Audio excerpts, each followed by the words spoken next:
In today's video, we finally get to take the Evo out on a drive. We're gonna check over everything and make sure that we are set to go. But before I continue with the video, make sure that you guys like, comment, and subscribe on the video. It will help the channel tremendously. So let's go ahead and continue with the video.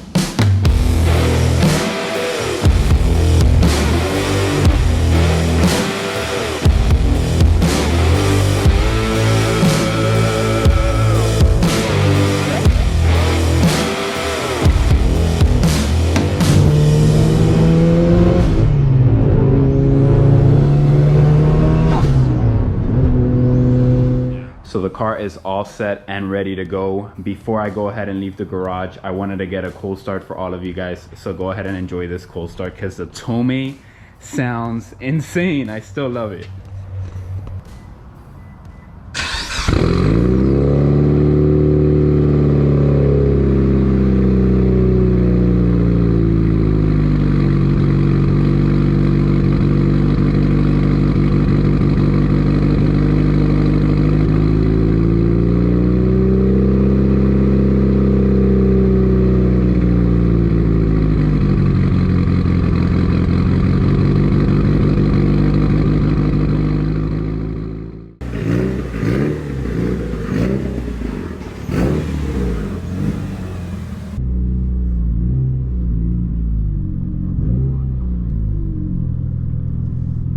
So first time driving the car feels way better, honestly. Like I actually feel that like the car feels healthy.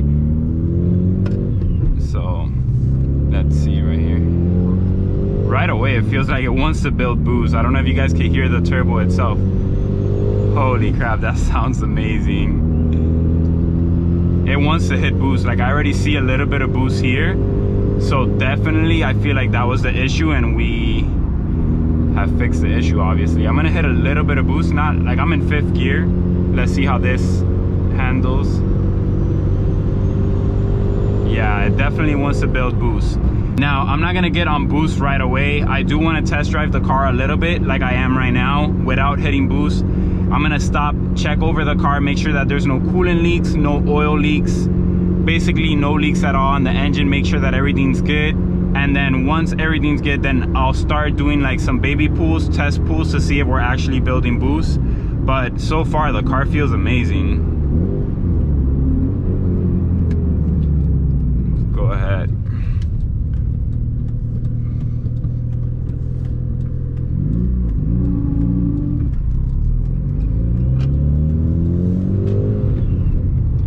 Dude, the car feels so much better right away. Even when we drove to Orlando, like I wasn't hitting boost at all just because Desmond told me not to hit boost. But even now on, like just stepping on the gas a little bit, you can see that I'm like positive right away. Like I'm only at 2,000 something RPMs. But let's go ahead. Dude, I don't know, I hope the sounds picks it up. And as we have a cop there, so let's go to 6th gear. Be as quiet as possible, obviously. Thank God we're not doing pulls or anything like that. So like I said before, I'm just gonna cruise around and make sure that everything's good. I'm gonna cruise around like this for maybe 10 minutes just to get the engine warmed up, driving around town and stuff like that. And once I do that, I'll get off, check over everything, and then we will actually maybe be able to have some fun. Let's see.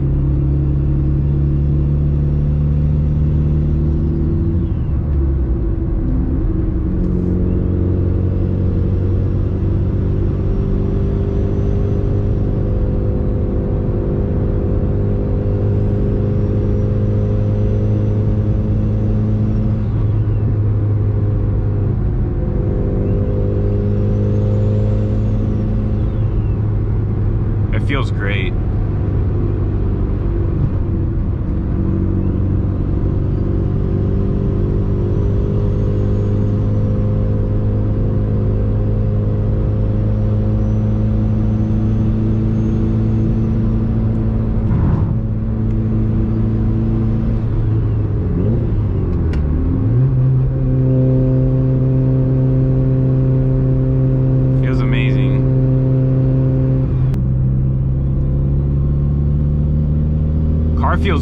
Honestly, car feels super good right now.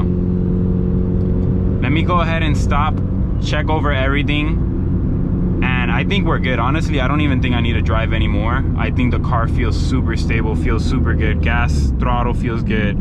So let me go ahead and make a quick stop so you guys can see all the people that are having fun on this street.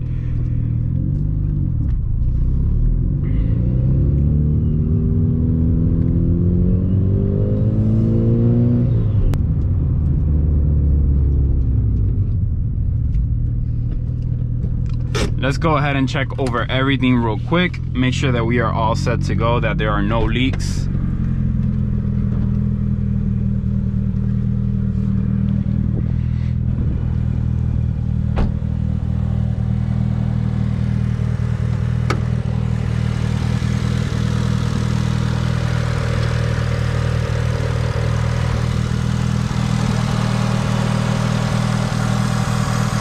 So there's one spot in particular that I keep checking, and it's this oil line right here, because again, oil is very important for the turbo, and I don't want to go through any boost if I see any oil leaks. But to be honest, we look good to go.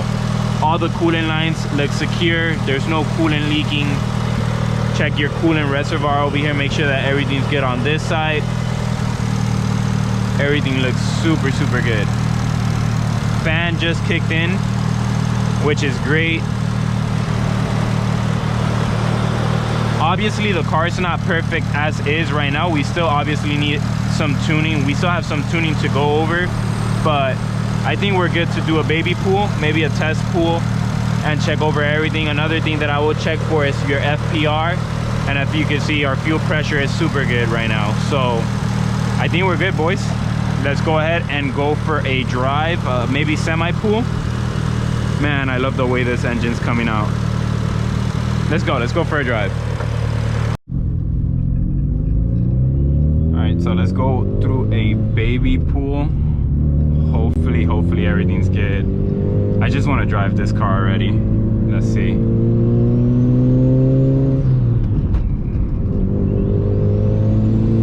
Yes, we're seeing positive boost. Let's go. Let me step on it a little bit more. Hell yeah. Finally.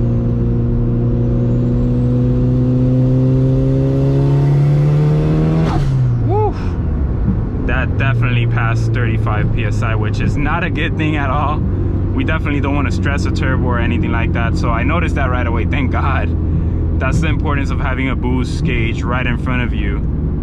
I definitely think it passed 35 psi. I'm gonna do it again just to make sure, but I know I saw 35 on the gauge, which again, it's a good thing we're building boost, but I felt that like instantly.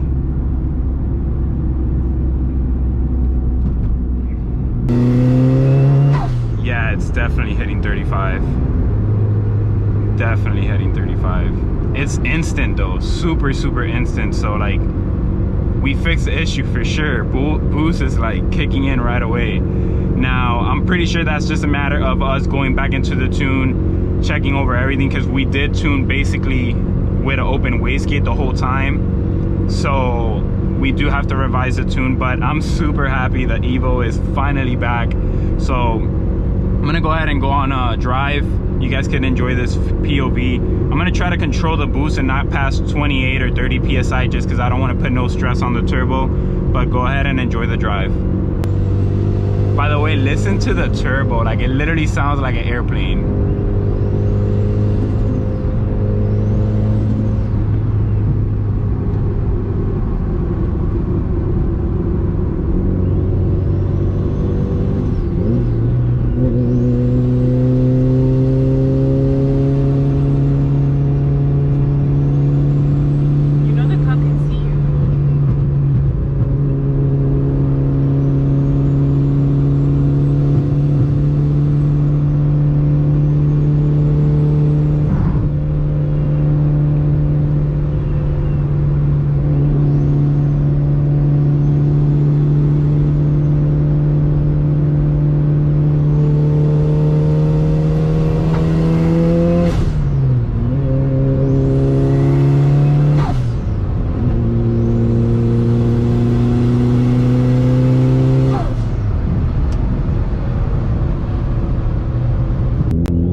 hit it so hard yet, just because I do want to go over the tune and make sure we're good to go. But the car's driving good. Finally, Jesus, finally. So we are back in the garage, and you guys know I cannot make a video without offering a little bit of value in the video. So for today's video, what I'm gonna walk you guys through is how to bleed your radiator. I also have to change my spark plugs, which I don't think I need to cover, to be honest. I'm gonna go with the spark plugs my tuner Desmond recommended over at Performance Destination, and I'm also going to switch my blow-off valve spring again. The reason for it is because we switched all of this while we were tuning, trying to figure out the issue, obviously. But now that the issue was the turbo, we could go back to how I had the car set up when I went to the dyno. Now, the other thing that I'm gonna do is I'm gonna re-bleed my radiator again, just in case, and I'm gonna show you guys the proper way of bleeding your radiator, just to make sure that you guys have zero bubbles and zero issues when you guys do that. And first thing you need, dude, invest in this tool. I don't know if you guys could get it in your local auto parts store, but this is the best thing you could literally invest your money in. I used to use a funnel on the top and just put like some tape, and it was so ghetto. Whatever, don't judge me, but this was literally like 30 bucks, and I've used this so many times. I mean, nobody has to remove the radiators like 20 times like I have, but major investment. And then I'll walk you guys through how to bleed the radiator right now.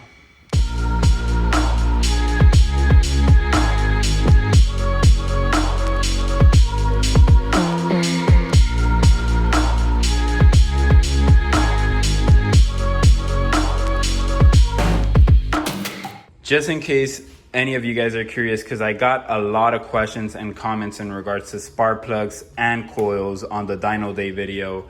The spark plugs I'm using are the iradiums, which is very common. I don't have to explain that, at least I feel like.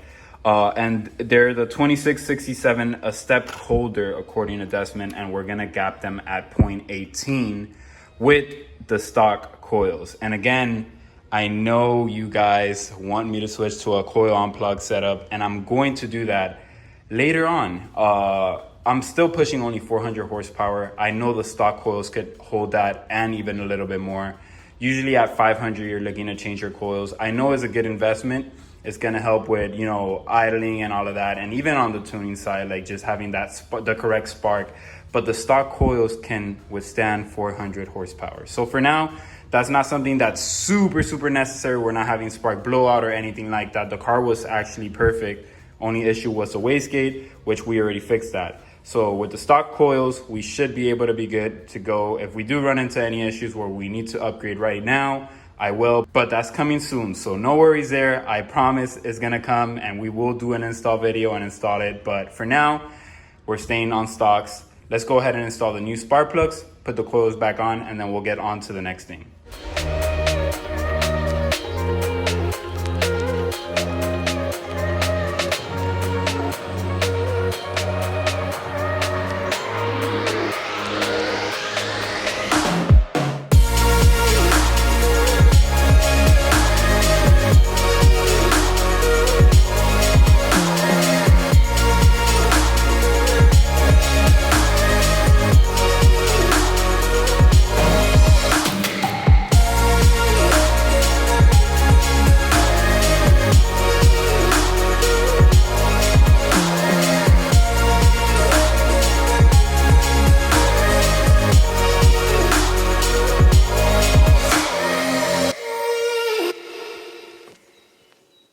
Now, as promised, I'm going to go over how to properly bleed or burp your radiator system. This is so important, and it's a step that a lot of people might skip, not knowing how to do this properly.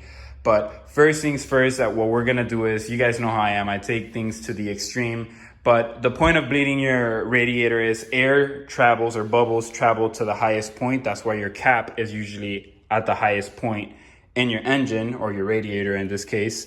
What I'm going to do to make the point even higher is I'm going to be racing my car only in the front. So the highest point could be the funnel that we're going to attach to this water neck right here. Once we do that, I'll go over the next steps, but let me go ahead and race the car and attach the funnel.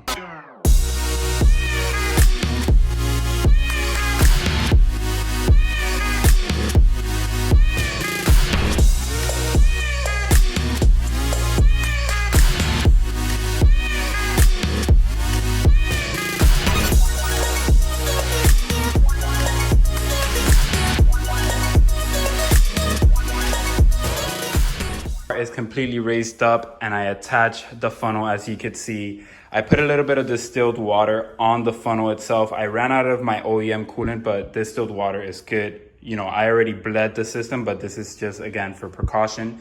So I'm putting a little bit of distilled water mixed with the coolant that I have already. It was already filled all the way to the top. So I think we're good, but I'm still gonna go over how to do this. So once you raise your car, you fill your funnel pretty high with coolant, obviously. So what you're going to be doing when turning on the car is putting your heater all the way to hot and turning your fan on the lowest setting. You just want to make sure that you're getting hot air on your vents. And what you're going to be doing by doing that is you're removing, or you're making your coolant move around in the heater hoses area where there could be air bubbles and air trapped in your system.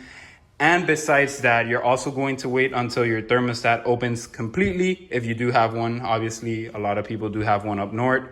Here in Florida, people remove them. But anyways, you're gonna wait until your thermostat opens. Once your thermostat opens, you're going to see that maybe your fluid is gonna go down a little bit. If it does, make sure that you always have fluid here. You do not want to have your funnel without fluid, because then you're just getting air in your system again. So leave your car running for 30 minutes. I usually wait a little bit longer because, again, I'm OCD. It probably doesn't have to be even 30 minutes, but do it for 30 minutes, a little bit more if you can. And just, you're gonna see the bubbles come out through the system. And another quick tip is I usually press on this hose. As you can see, if I press on it, by pressing on it, you can see if there's any bubbles in the system, and there you can see that a little bit came out. So there's still maybe some burping to do. I usually do that to see if I have any air trap in the system, but quick tip there, you could do that on your top hose and on your bottom hose to see if, you know, you could get more air bubbles out. But for now, let's go ahead and turn on the car, leave it on for 30 minutes, let the system burp, do its job, and then I will catch you guys towards the end. Car is on, already burping. I've seen a couple of bubbles already, so definitely worth it. What we're going to do is let it sit there for 45 minutes, and then we'll come back to the video. And we are completely done. It's been 45 minutes since I turned the car on. After you do this and you turn your car off, you will basically take this, or if you have a funnel, you're gonna probably make a mess, which sucks. But you just put this inside, and you either transfer this fluid to the reservoir if you are missing a little bit of fluid, or you could dump this away and close it. I'm going to personally let the car sit overnight. Again, OCD about everything. If there are any bubbles in this system at all, it has 24 hours to rise all the way to the highest point in the car right now, which is this funnel. So I'm gonna let it sit overnight. It's already super late. That's the reason I'm doing it, to be honest. But tomorrow, all we're going to do is put the bumper back on, do a boost leak test, very important. We've done a million of those in this channel, but I think I'm gonna call it a night. I'm gonna end the video there. And just like that, we are going to end the video. It's already super late. Let me know if you guys enjoyed the POV of me driving the car. I've never done that in this channel, but let me know if you guys like that type of stuff. That way I could do it more often, do it on the track. Obviously, I can't wait to get back on the track. But let's end the video there. I hope it was informative. I always try to throw a little bit of information there. So I hope you guys learn how to bleed your radiator. I will see you guys next weekend. Again, don't forget to subscribe. New videos every single weekend, no exception whatsoever. So like always, keep grinding, stay safe, and I'll see you guys next weekend. Take care.